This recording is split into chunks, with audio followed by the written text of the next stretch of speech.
Students, तो आज हम लोग एक दूसरे पेपर में इंटर करेंगे जिसे नेट जेआरएफ का यूनिट नंबर 4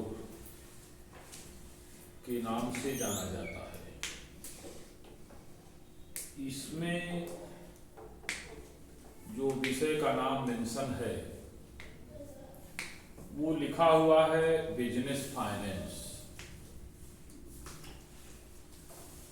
जबकि इसे हम लोग फाइनेंशियल मैनेजमेंट के नाम से भी जानते हैं।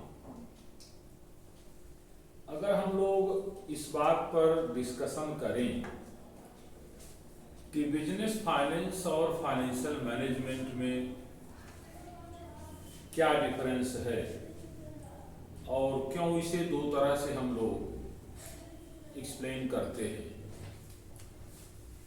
तो आप इसको यूं मान के चलिए कि जब हम बिजनेस फाइनेंस वर्ड यूज करते हैं तो इसका सीधा सीधा मीनिंग ये बनता है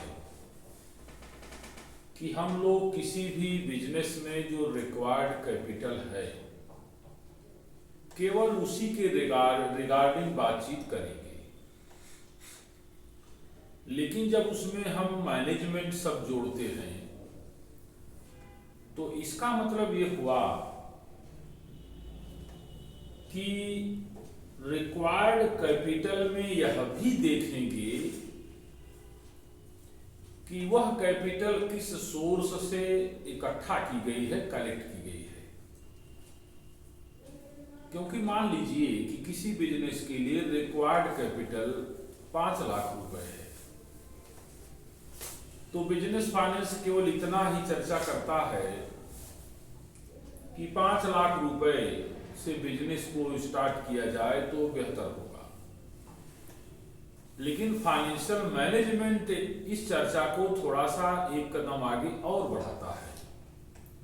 वो कहता है कि जो 5 लाख रुपए इकट्ठा किए जाएं वो किन स्रोतों से इकट्ठा किए जाएं, what will be the sources of capital employed. अब यहाँ सोर्सेस से मतलब है कि ओनर्स कैपिटल की क्वांटिटी टोटल में क्या होगी और डेब्ट कैपिटल की क्वांटिटी क्या होगी।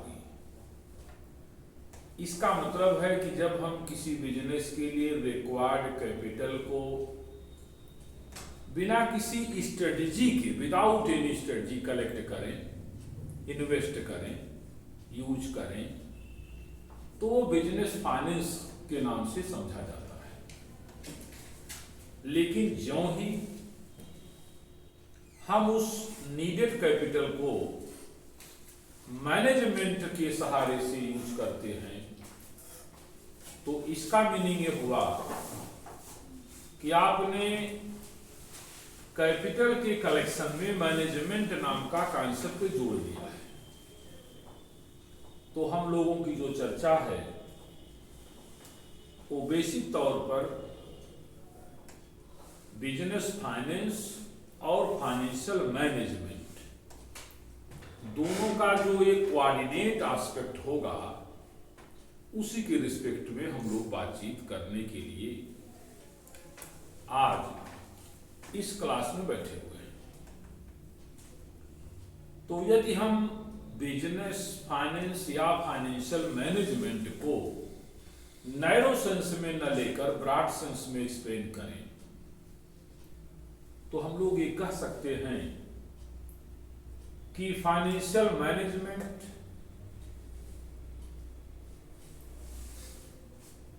मैनेजरियल एक्टिविटी के साथ कोरिलेट किया जाए तो ज्यादा बेहतर होगा। और इसको समझने के लिए अगर हम एक डिफिनीशन का सहारा लें तो आप लोग उससे को बहुत ही अच्छे से समझ सकते हैं। तो आप लोग एक डिफिनीशन नोट करिए, मैं बोर्ड पर उसे लिख दे रहा हूं।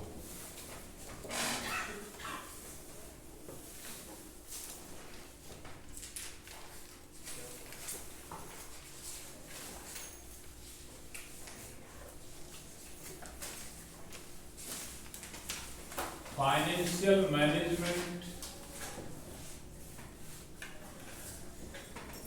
is that part of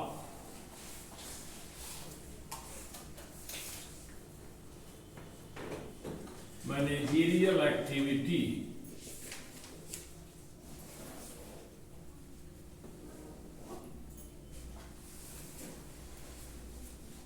cover कर रहा है managerial activity which is concerned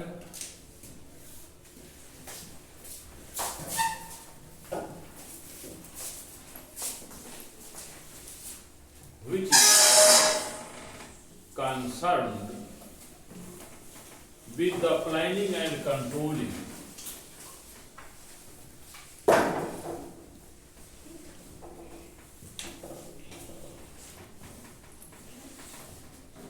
with the planning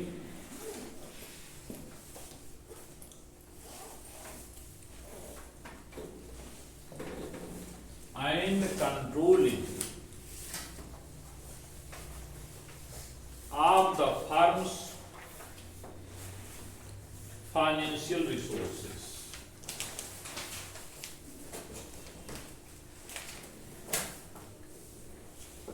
Of the firm's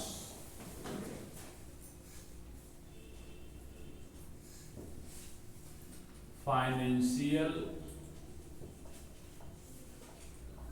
resources. इसमें जितने भी इंपॉर्टेंट वर्ड हैं इस डिफिनीशन में उनको मैंने कैपिटल से लिखने की कोशिश किया क्योंकि यहाँ प्लानिंग लिखा हुआ है, कंट्रोलिंग है, planning and controlling, managerial activity और फाइनेंशियल मैनेजमेंट को तो हम लोग एक्सप्लेन कर ही रहे हैं। मैनेजरियल एक्टिविटी, इसको दोनों को एक में एक्सप्लेन कर देंगे। प्लानिंग शब्द को 2 पॉइंट नंबर 2 और कंट्रोलिंग को पॉइंट नंबर 3। फिर आपका है फाइनेंशियल रिसोर्सेस,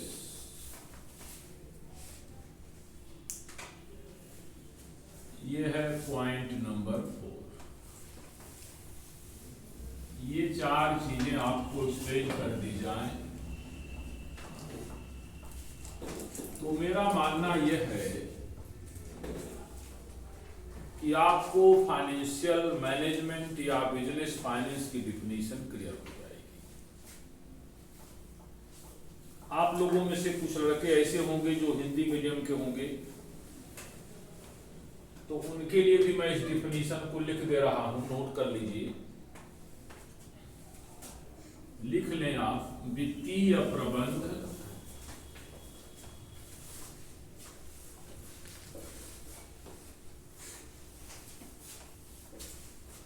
वित्तीय प्रबंध फर्म के वित्तीय स्रोतों, फर्म के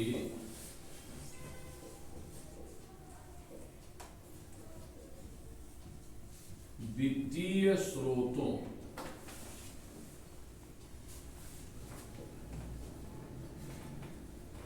के नियोजन एवं नियंत्रण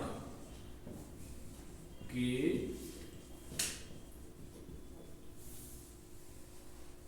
नियोजन एवं नियंत्रण से संबंधित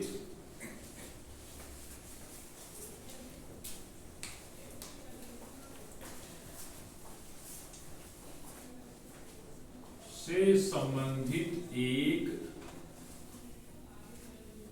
प्रबंधकीय क्रिया है।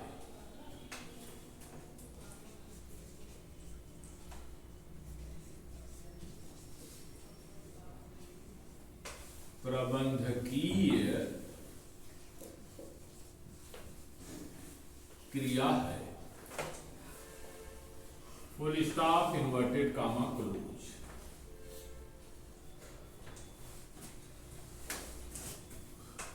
आप देखिए वही सारे वर्ड्स जो इंग्लिश के डिफिनीशन में इंपॉर्टेंट हैं, जाहिर सी बात है कि आपने जो हिंदी में डिफिनीशन नोट किया है उसमें भी वही सारे वर्ड्स इंपॉर्टेंट हैं। तो अब प्रश्न ये पैदा होता है आप लोगों के सामने कि यदि हमारे स्कॉलर इस बात पर फोकस कर रहे हैं कि फाइनेंशियल मैनेजमेंट एक मैनेजरियल एक्टिविटी है, क्या है? Managerial activity. इसका मतलब जो भी एक्शन आप करेंगे वो किसी न किसी स्ट्रेटजी के अंतर्गत होगा।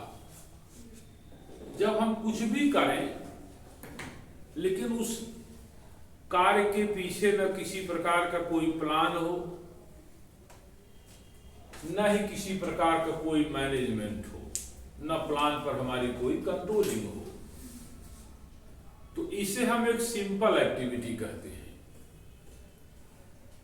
Any work without any plan, वो क्या है? वो केवल एक एक्टिविटी है।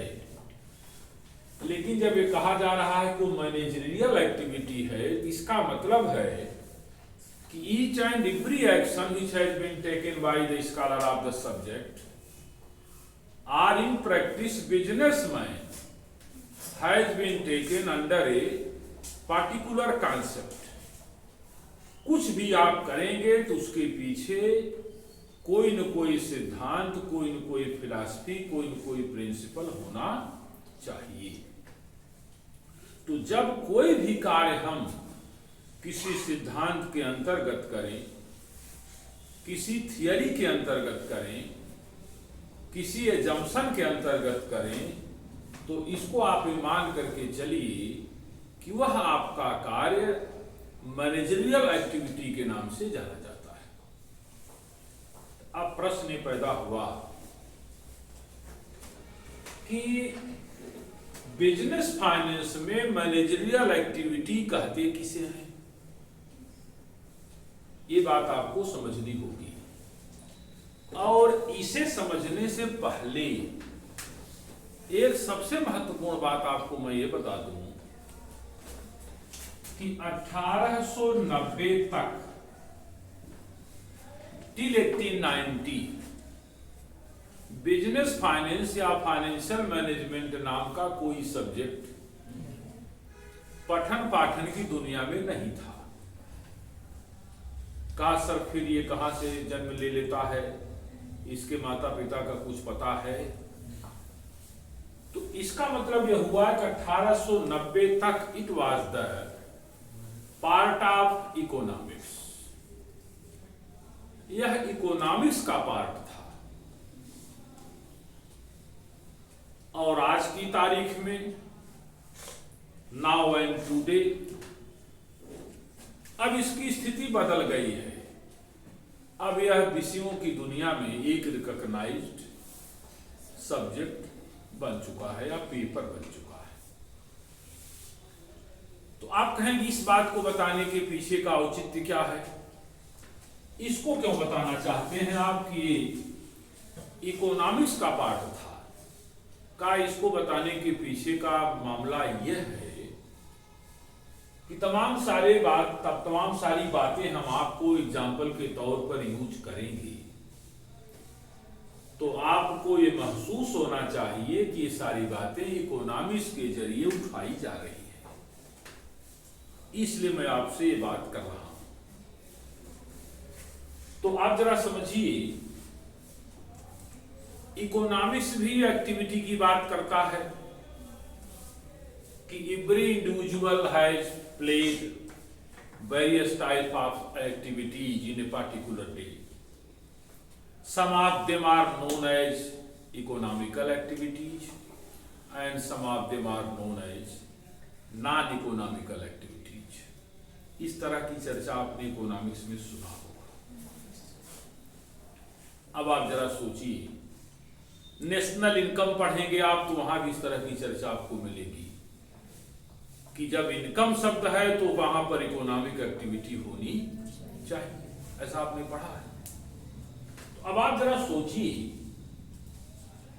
कि फाइनेंशियल मैनेजमेंट में जो एक्टिविटी है वो क्या है।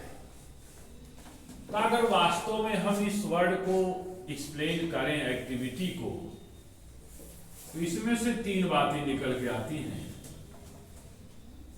एक है फाइनेंस या फाइनेंशियल एक्टिविटी। मैनेजरियल एक्टिविटी में तीन हैं, फाइनेंशियल एक्टिविटी, सेकंड है प्रोडक्शन एक्टिविटी, और थर्ड है मार्केटिंग एक्टिविटी।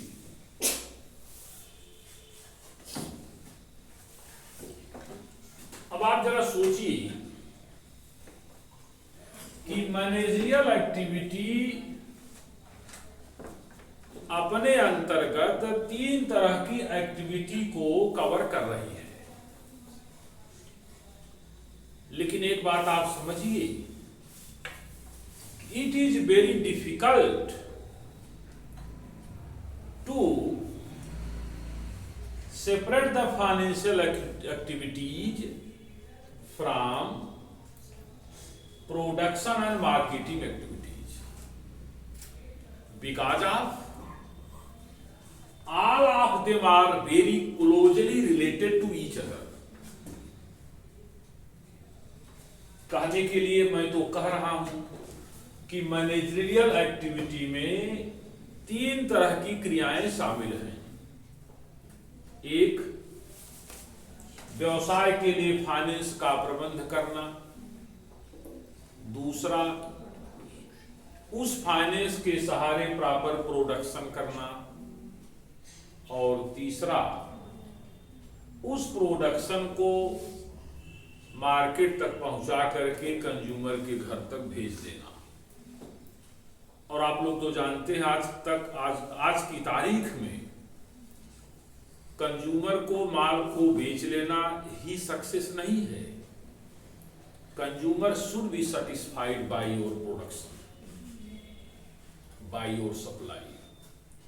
इसका मतलब कंज्यूमर सेटिस्फैक्शन भी आज की तारीख में मैनेजरियल एक्टिविटी का इंपॉर्टेंट पार्ट है।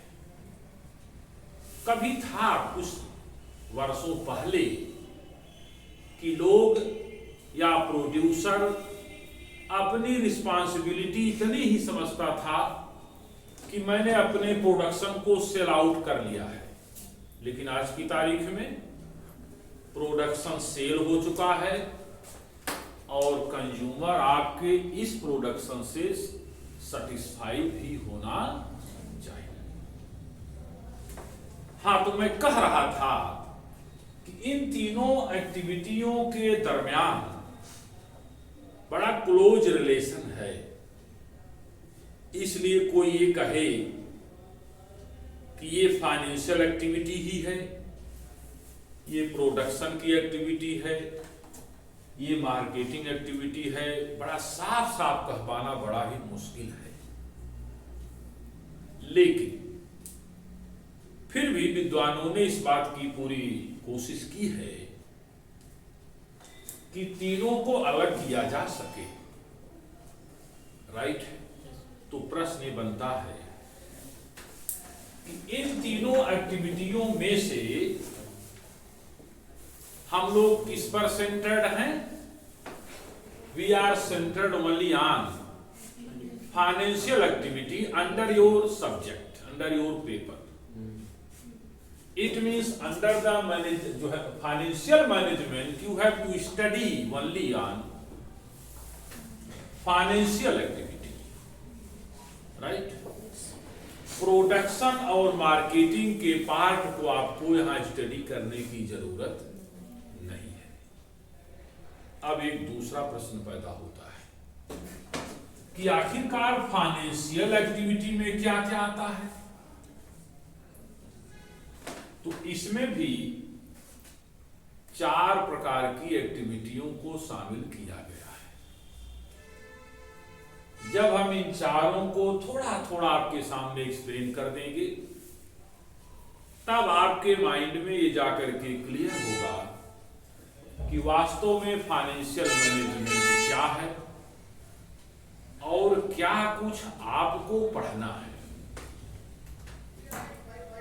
और मैं आपको एक कॉमन सेंस बताऊं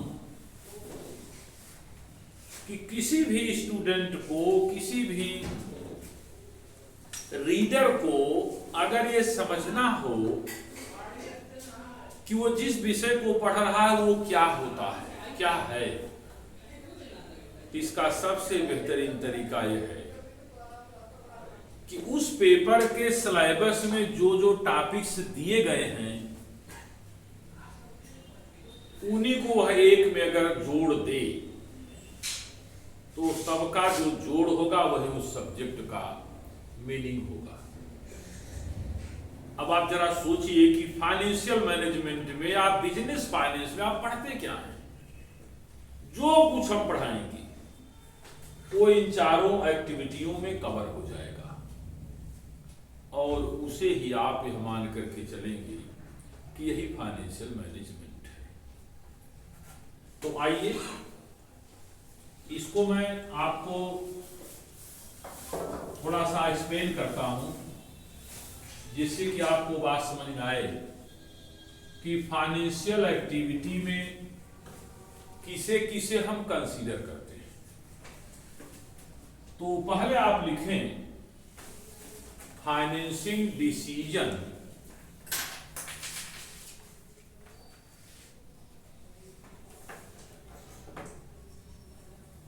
लिखा, लिख लीजिए थोड़ा सा।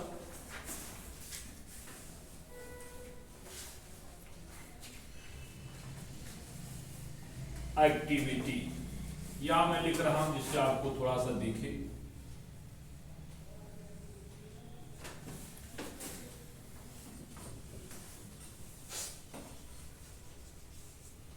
Financing decision activity. Financing decision activity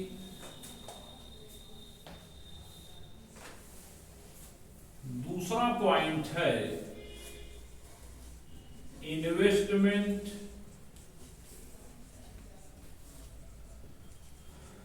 decision activity. तीसरा पॉइंट है डिविडेंड,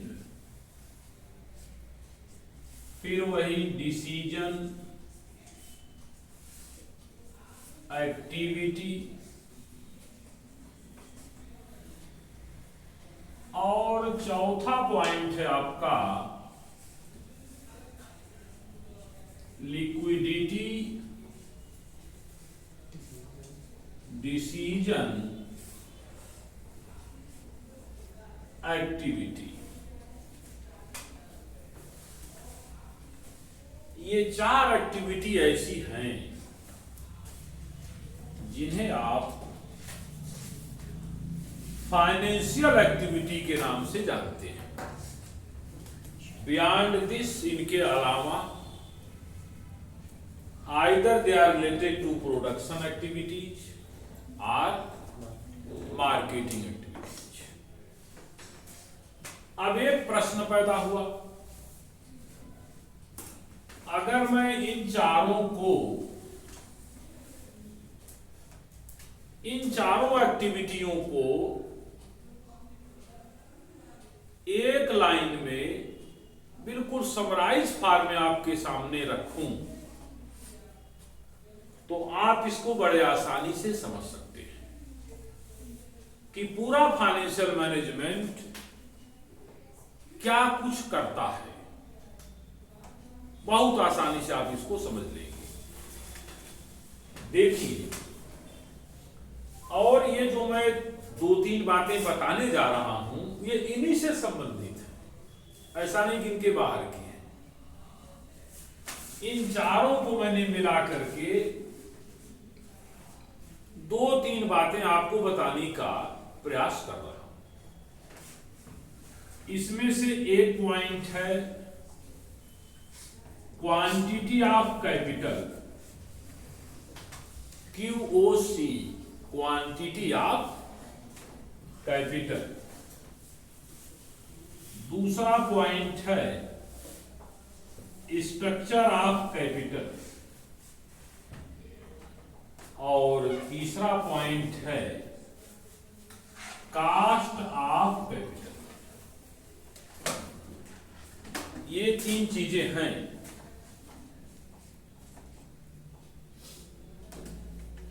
इन तीनों को जो भी स्टूडेंट या जो भी रीडर समझ ले, उसको ये बात पूरी तरह से स्पष्ट हो जाएगी कि वास्तव में फाइनेंशियल मैनेजमेंट में हम लोग क्या करते हैं।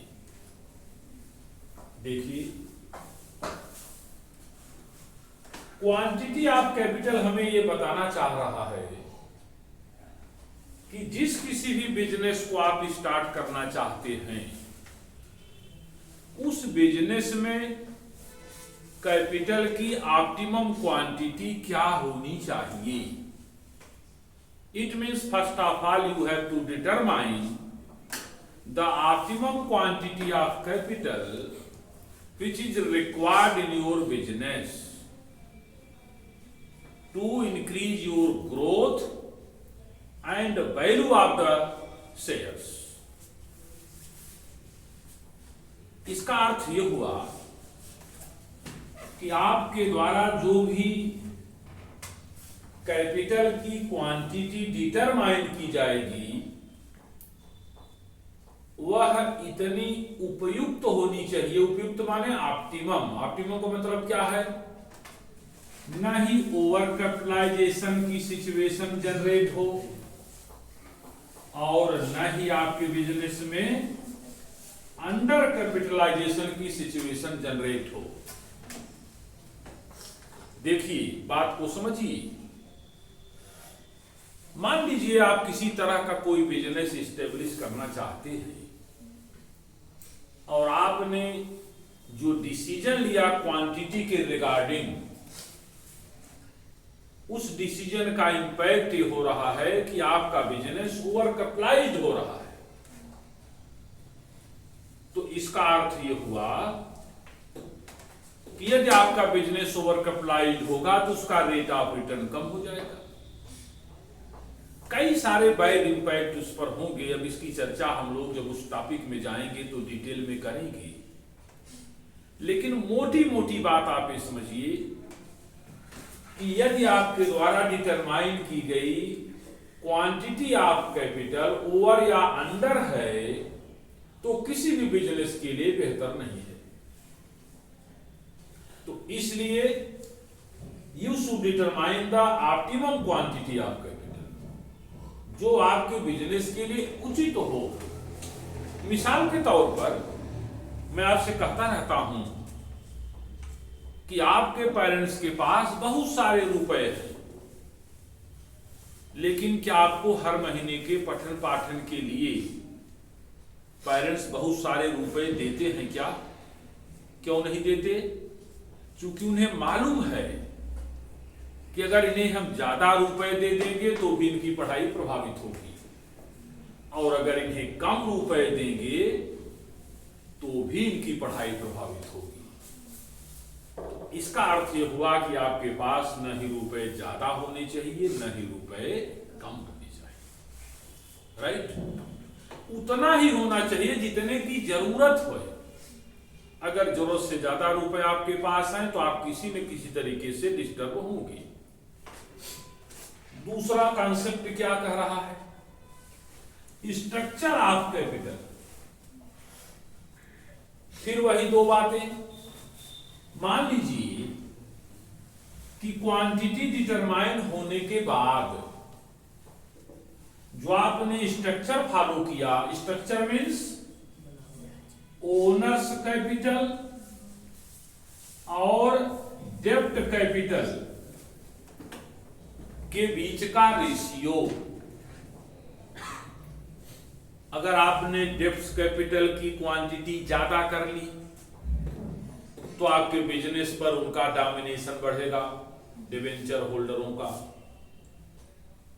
आउटर्स का, जिनसे आपने रुपए लेकर के बिजनेस शुरू किया।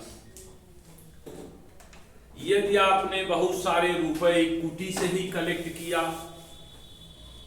तो अर्निंग पर शेयर घटेगा, ये भी आप जानते हैं।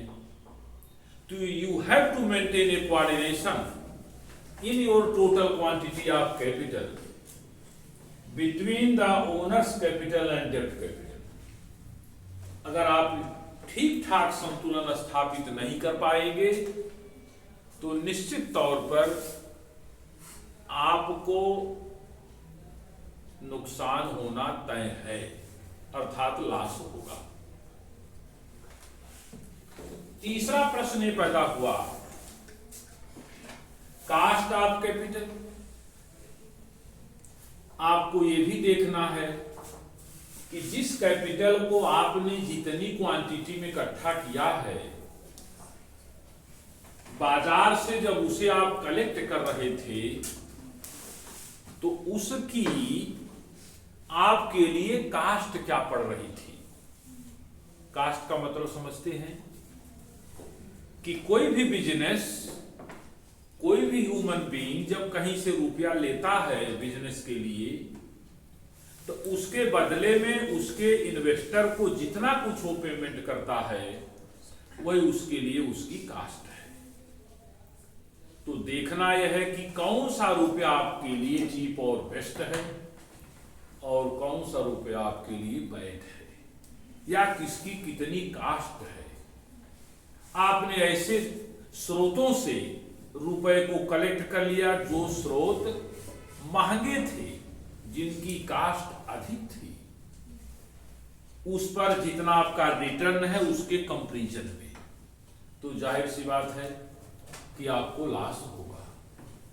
लॉस से अभिप्राय मेरा केवल ये नहीं कि लॉस ही हो जाए, जितना बेहतर परफॉर्मेंस होना चाहिए, जितना बेहतर दिखना चाहिए, उस तरीके की पोजीशन नहीं दिखेगी।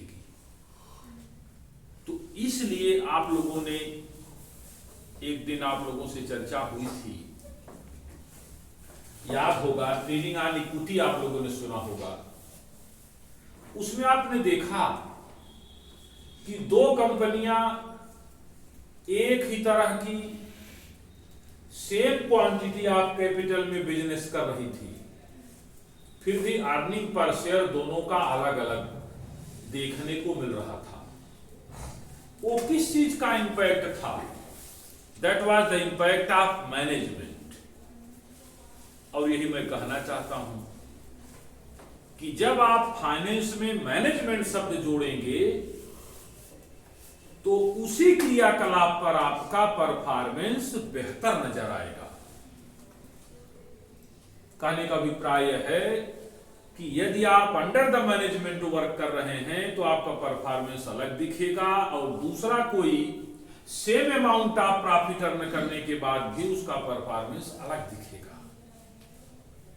तो इसलिए मैं कहना चाहता हूं कि मैनेजमेंट का इस फाइनेंशियल सिस्टम में बहुत ज्यादा इंपॉर्टेंस है, और कोई भी एक्शन अगर आप मैनेजमेंट के थ्रू करेंगे तो आपको उसके बहुत सारे बेनिफिट्स नजर आएंगे। तो इन चारों एक्टिविटियों को मैंने 3 तरह से समराइज किया, और अगर आप इन 3 बातों को समझ रहे हैं तो बड़े आसानी से समझ सकते हैं कि इन चारों एक्टिविटियों का क्या मतलब है। आप इनके नाम से ही देख लीजिए, फाइनेंसिंग डिसीजन एक्टिविटी। अब आप इनको जोड़िए कि फाइनेंसिंग डिसीजन एक्टिविटी इसमें से किससे रिलेट कर रही है। Investment decision activity, dividend decision activity और लिक्विडिटी डिसीजन एक्टिविटी। अगर हम इनकी चर्चा डिटेल में आपके सामने रखेंगे, इसमें यही सारी बातें आपको देखने को मिलेंगी जो यहां पर हमने आपसे डिस्कशन ऑलरेडी किया हुआ है। इसका मतलब पूरा बिजनेस फाइनेंस किसी भी टॉपिक में जब आप इसका डिस्कशन करोगे तो हर समय आपको यही बात दिखेगी कि आप हर समय ये देखेंगे कि quantity of capital, structure of capital, cost of capital के इर्द गिर्द ही आपकी सारी की सारी बातें होंगी। तो ये रहा आपका आज का लेक्चर, जिसका मुख्य बेसिक कॉन्सेप्ट ये था कि फाइनेंशियल मैनेजमेंट किसे कहते हैं। तो इसका मतलब जिस भी क्रियाकलाप में इस तरह की चर्चा की जाए